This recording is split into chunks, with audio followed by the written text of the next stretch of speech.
try to separate these two texts. At page 22 and 24, these texts have been separated for you. But first try yourself and then check whether you have done it correctly or not. It would be a fun for you. Okay? Let's read the first one at page 22, The Orphan Elephant. There are 3 paragraphs of this text. Let's read the paragraphs one by one. Listen carefully as you have to write the answers to the question given at the end. Paragraph 1. In this paragraph, we are told about a baby elephant who was standing alone in Pinawala Elephant Orphanage in Sri Lanka. He was tied to a tree, although there was no need of it because he was motionless with his head hanging low and his trunk curling on the ground. He was upset and dejected. Paragraph 2. In this paragraph, we come to know that he was brought to the orphanage just 1 month before by the villagers, who found him alone. He was in a very poor condition, as there was nobody to look after him. No one knew about his mother. They were not sure whether she was alive or not. They were also thinking that the herd had lost their kids. Whatever it was, the baby elephant was in a miserable condition. Paragraph 3, and this is the last paragraph. In this paragraph, the baby elephant was taken to the river where the other young elephants were playing with the water, but it couldn't make him happy. He was still upset. But 10 months later, the scene had changed.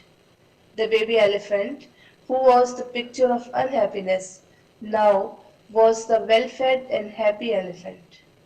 He was yelling, running, and splashing water. He was very happy with his new life and friends. He was no more sad now. In fact, he was the happiest elephant among all young elephants. This is how he found a new life. Okay, look at the questions at page 22. Question number 1 is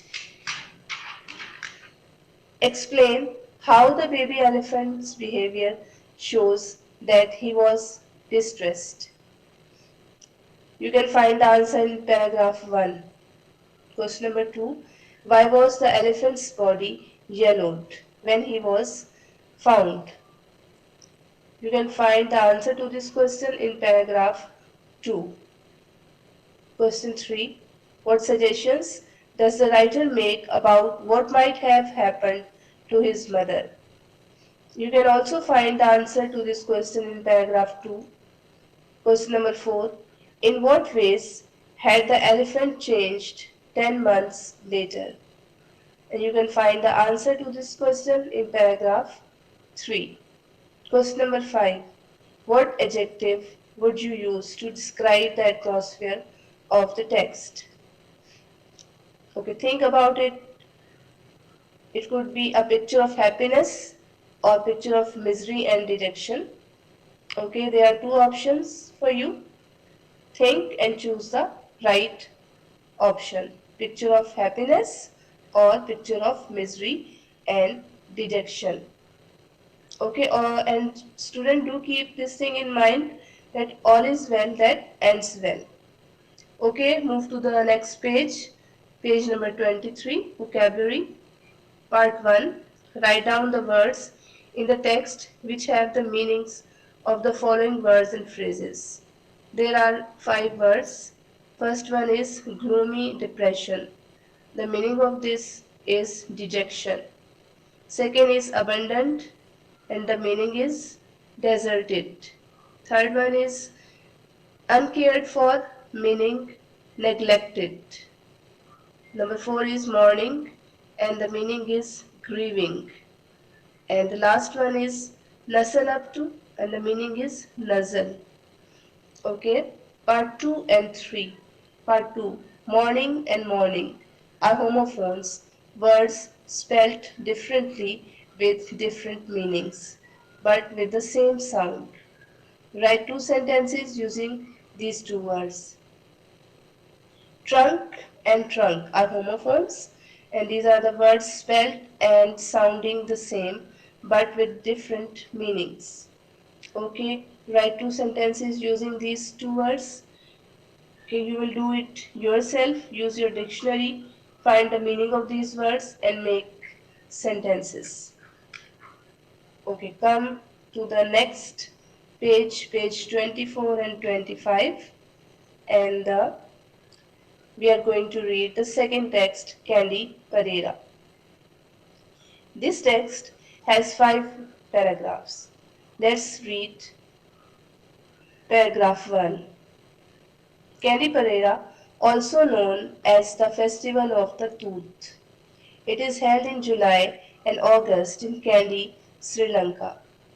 This secret procession is held annually to pay homage to the secret tooth, Malek, of Lord Buddha, which is housed at Siri Dalada, Meligawa in Kandy for over 400 years. Paragraph 2. In this paragraph, we are told that the king was the guardian of this secret historical object. According to the old custom of Raja Karya, he gave lands and holy shrine to people for specific duties. One of these was the dancing, drumming, and torch bearing of the procession. Another duty was to supply flowers for daily puja, and the third one was cultivating paddy fields for the daily offering of rice at the holy shrines. Nowadays, tourists from all over the world also come to see it.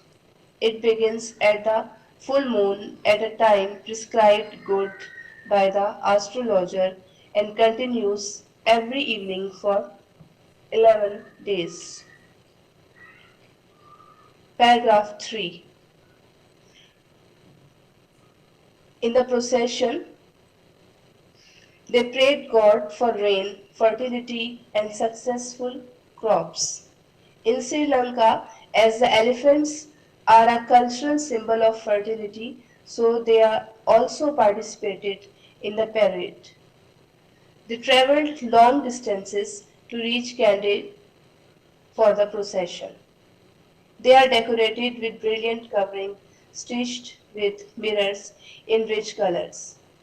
Almost every part of elephant is covered in these decorated clothes, only their eyes are visible. Paragraph 4.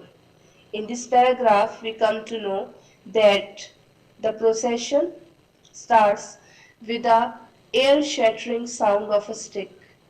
Men in white dress holding sticks are the flag bearers.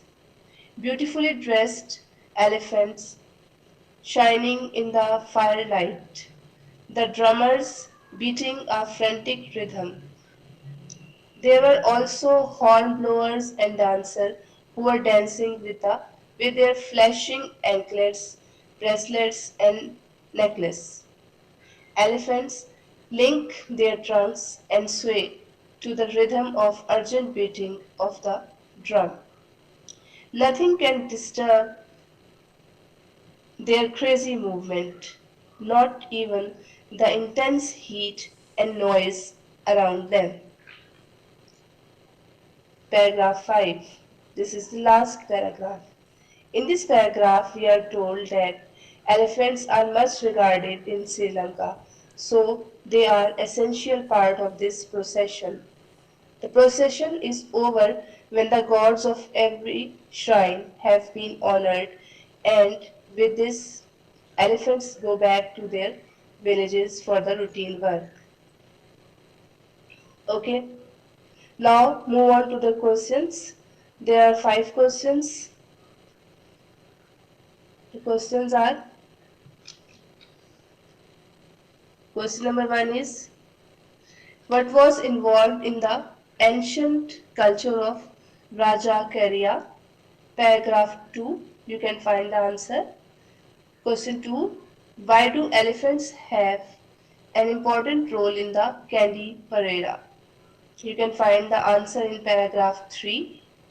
Question number 3, write down 3 nouns which are used for the fabrics which decorate the elephants. And the nouns are drapes and coverings. Okay. Write down, question 4, write down 3 phrases which convey the effect of light during the parera. You can find the answer to this question in paragraph 4. And question 5, describe the various sounds that can be heard during the parera. From paragraph 4, again, you can find the answer to the question. Okay, dear students, listen the lecture again and read the text carefully and write the answers to the question in your notebook. This is your homework. Okay, let's start our second topic. And the topic is number of nouns. Dear students, nouns have different form to show whether they mean one object or more than one object. Noun that stand for only one is said to be singular number, and the nouns that stand for more than one in the plural number. There are several ways of changing nouns in the singular into nouns in the plural number. Okay, I am telling you some rules. Rule number 1. The usual way is by adding s to the singular, e.g., for example, flower, flowers, dog, dogs, girl, girls, etc. Rule 2. Words ending in ch, sh, ss, o, x, etc. have es added to form plural. For example, church, churches, bush, bushes, hero, heroes, box, boxes, etc. Rule 3. Words ending in y have the y changed to I before es, like baby, b-a-b-y, baby, babies, country, countries, fly, flies, etc. But if there is a vowel before y, then just add s to make plural. For example, boy, boy. There is a vowel before y. So we will just add s to make plural form of boy. Boys. Monkey, monkeys. Day, days. Rule 4. Several nouns have the words changed to form the plural. For example, man, man, men, men. Tooth, tooth, TEETH, teeth. MOUSE, mouse, MICE, mice. FWT, foot, FWT, feet, etc. Rule 5. Some nouns have the same form of both singular and plural. For example, sheep, deer, dozen, vacation, etc. Rule number 6. In compound words only, the principal word is changed from singular to plural. For example, son-in-law. Here the principal word is son, so we'll write sons-in-law. And the second one, maid servant. Here the principal word is servant, we'll write maid servants, etc. Rule number 7. Usually when a word ends in f and fe, we change the f to v and add es or s to make it plural. For example, calf, calves, knife, knives, shelf, shelves, thief, thieves. There are some other words. We have to just add s to these words that ends in f, fe and double f. The words are surf, giraffe, cliff, believe, save, chef, ref. Okay, now just add s to make plural form of these words. Okay, rule number 8. Some nouns cannot be used in the singular numbers. For example, scissors, spectacles, gallows, measles, etc. I hope it is clear to you now. Okay, now open your Scientific English Grammar Part 3 at page 13 and do the exercises Part 1 and 2 in your notebook. It is your homework. That's all for today. Have a nice day. Allah Hafiz.